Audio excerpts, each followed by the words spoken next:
নমস্কার সবাইকে, আশা করি সকলে বেশ ভালো আছেন। তো আবারও চলে আসলাম আপনার মাঝে আজকে সারাদিনের খবরগুলো নিয়ে। আজকে কিন্তু অনেকগুলা ঘটনা ঘটে গেছে সারাদিনে। সে সবগুলা নিয়ে আপনার আজকের বিস্তারিত ভিডিওটা। তো অবশ্যই প্রথম থেকে শেষ পর্যন্ত দেখবেন। আর এখন আমার চ্যানেলটা যারা সাবস্ক্রাইব করেন আমার চ্যানেল সাবস্ক্রাইব করে দিবেন, যেন প্রতিনিয়ত হিন্দুদের যে ভিডিও সেগুলো আপনার কাছে পৌঁছে দিতে পারি এবং আপনারা শেয়ারের মাধ্যমে সেগুলো যেন অন্যদের কাছে পৌঁছে দিতে পারেন, সেই জন্য সহায়তা করবেন। তো আমরা আজকে প্রথমে আমরা যে ঘটনা নিয়ে আলোচনা করব সেটা হচ্ছে যে লক্ষ্মীপুরের ঘটনা। এটা একদম পরিকল্পিতভাবে হিন্দুদেরকে ভয় দেখানোর জন্য এই ঘটনা ঘটানো হয়েছে। সেটা হচ্ছে যে মানে লক্ষ্মীপুর এই জায়গায় প্রায় অনেকগুলো বাড়ির সামনে গিয়ে কি করা হয়, বিভিন্ন রকমের বস্তা, তারপর বিভিন্ন রকম জিনিস সামগ্রীগুলো কি করা হয়, পুড়িয়ে দেওয়া হয় কেরোসিন দিয়ে, যেগুলো একদম স্পষ্টভাবে প্রমাণ আপনারা হয়তো স্ক্রিনের ভিডিওর মধ্যে দেখতে পাচ্ছেন। সেখানে পুড়িয়ে দেওয়া হয় স্পষ্টভাবে ডাইরেক্ট কেরোসিন দিয়ে। আমার কেন জানি মনে হচ্ছে তারা ইঙ্গিত দিতে চাচ্ছে যে মানে হিন্দুদেরকে ইঙ্গিত দিচ্ছে যে যে আপনাদের উপর হামলা হবে বা আপনারা এখানে থাকতে পারবেন না, এরকম কিছু একটা ইঙ্গিত দিচ্ছে তারা। একদম পরিকল্পিতভাবে প্রায় 5 থেকে 6টা বাড়ির সামনেই এক ঘটনা ঘটানো হয়, কেরোসিন দিয়ে আগুন লাগিয়ে দেওয়া হয়। এরপর যে ঘটনা ঘটেছে সেটা হচ্ছে যে একটা হিন্দু পরিবারের তার মেয়ের বিয়ের জন্য সে স্বর্ণ সামগ্রী নিয়ে রাখছিল, স্বর্ণগুলো যোগাযোগ করে রাখছিল। তাদের সেই জিনিসগুলো কি করা হয়, ডাকাতি করা হয়। সেটা হচ্ছে যে কোথায়, মাগুরাতে। মাগুরা সদরের উপজেলার হাজরাপুর ইউনিয়নের মিঠাপুর গ্রামের অসীম কুমার দত্ত, তার নাম, বুধবার রাত 1টার দিকে 4 থেকে 5 জন ডাকাত ঢুকে 9 ভরি স্বর্ণ, দেখেন 9 ভরি স্বর্ণ মানে কিন্তু বর্তমানে কিন্তু স্বর্ণের দাম অনেক, 9 ভরি স্বর্ণ মানে প্রচুর দাম, এবং নগদ 2,15,000 টাকা। 9 ভরি স্বর্ণ এবং 2,15,000 টাকা তারা লুট করে নিয়ে যায় অসীম কুমার দাস নামে ওনাদের পরিবার থেকে, ওদের ঘর থেকে।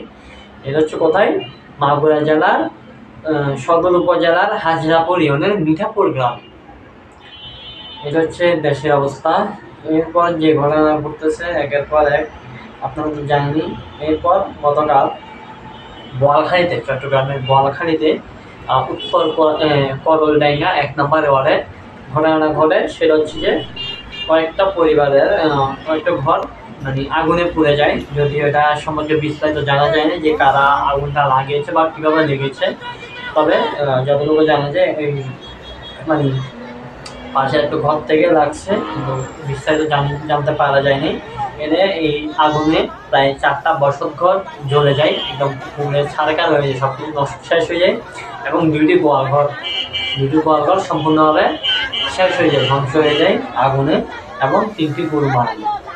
এছাড়াও আরও অন্যান্য প্রাণীগুলা যারা ছিল গোয়ালঘরের মধ্যে সেগুলো আহত হয়।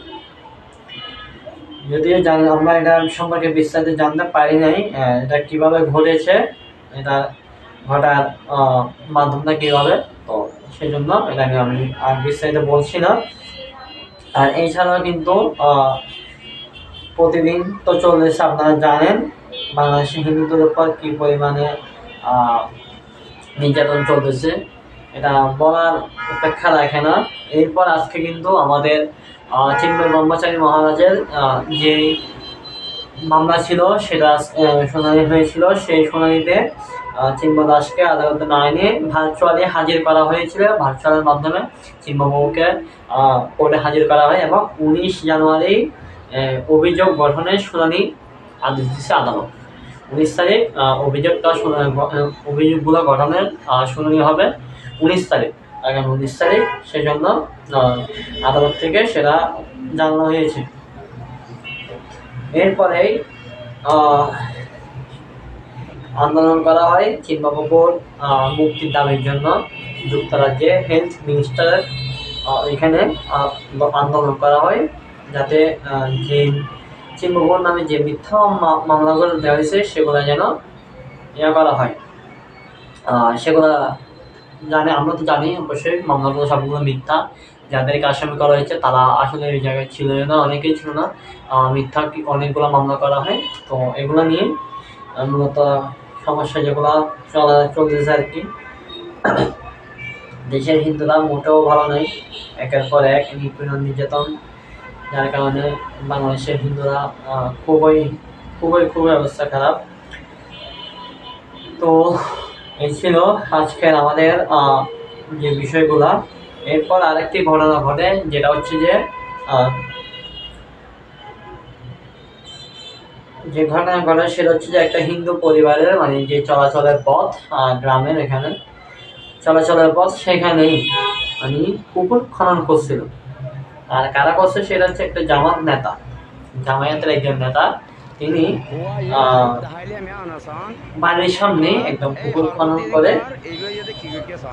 তো আমি বিস্তারিত আপনারা হয়তো স্ক্রিনে দেখতেছেন, স্ক্রিনে হয়তো দেখা যাচ্ছে। ভিডিও একটু শুনেন, বক্তব্যগুলো কিন্তু অবশ্যই শুনবেন, তার কথাগুলো একটু শুনবেন। মানে একজন জামাত নেতা হিন্দুদের জায়গা তার একদম রাস্তার সামনেই মানে ইয়ে করা হয়, খাল খনন পুকুর খনন করতেছে, কাজগুলো করা হচ্ছে। এভাবে চলতেছে আর কি বাংলাদেশের হিন্দুদের জনজীবন।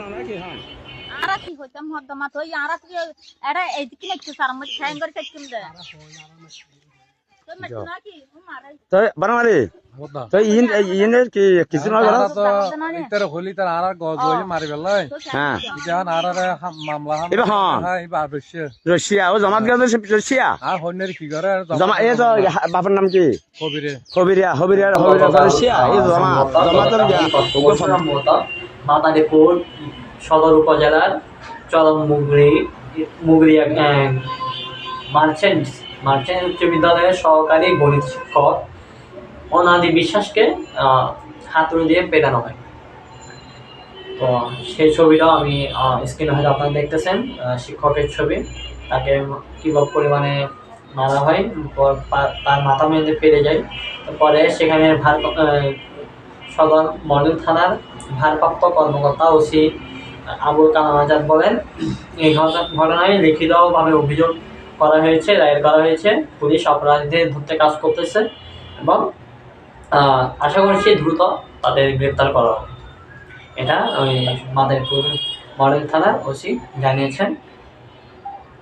এতটুকুই আমাদের কাছে খবর রয়েছে, যেটা আপনাদেরকে বিস্তারিত বললাম।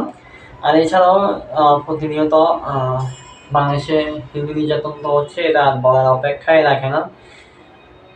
যাই হোক, তারপর হিন্দুদেরকে বলবো আপনারা একথা বলে থাকুন, সামনে নির্বাচন আসতেছে, জানি না নির্বাচনের সময় কী হবে। যেটাই হোক, আমরা সবাই জানি বাংলাদেশে যেটাই হোক ঘুরে ফিরে কিন্তু সব দোষ কার দিকে আসে, মাইনরিটি অর্থাৎ হিন্দুদের দিকে আসে। তো আমি সবাইকে রিকোয়েস্ট করবো, আপনারা সবাই সবার জায়গায়, সবার এলাকায়, সবার গ্রামে আপনারা সচেতন থাকবেন, একতাবদ্ধ থাকবেন, সবাই একসাথে নিজের জাতি রক্ষার জন্য, ধর্ম রক্ষার জন্য, নিজের অস্তিত্ব রক্ষার জন্য একতাবদ্ধ থেকে সংগ্রাম চালিয়ে যাবেন। তো আজকের ভিডিওটা দেখার জন্য সকলকে ধন্যবাদ। সকলে ভালো থাকবেন, সুস্থ থাকবেন। নমস্কার, জয় শ্রীরাম, জয় ভগবানী, হর হর মহাদেব।